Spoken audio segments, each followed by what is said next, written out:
Deadly strike in Iran raises more questions about U.S. role. A deadly strike in the southern Iranian town of Lamerd is creating new controversy after several weapons experts challenged the American explanation of what happened.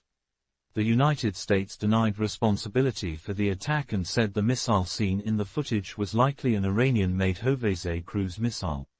American officials argued that U.S. forces did not launch strikes in Lamerd during the opening day of the conflict.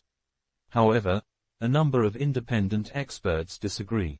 They say the missile seen in the video looks more like a U.S.-made precision strike missile, often called the PRSM. According to analysts, the missile's shape, size, explosion pattern, and flight path do not match the Iranian missile that the U.S. claims was used. Iranian officials say 21 people were killed in the Lamerd attack, including 4 children.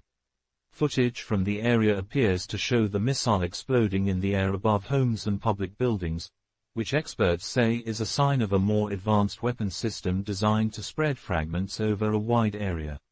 Analysts also point to damaged patterns on the ground, including many small impact marks on walls and roads, which they believe are more consistent with a precision strike missile. Several experts said Iranian cruise missiles are not known to explode in this way. Another important detail is that there were reportedly 3 separate strikes in Lamerd on the same day. Experts argue that it would be difficult to believe that several Iranian missiles accidentally malfunctioned in the same area at the same time. The strike also damaged a sports hall, homes, and a school near the area.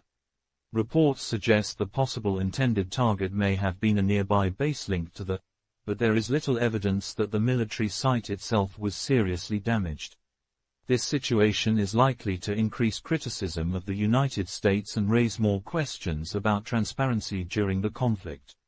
If the strike was carried out by the U.S., critics may argue that Washington is trying to avoid responsibility for civilian deaths.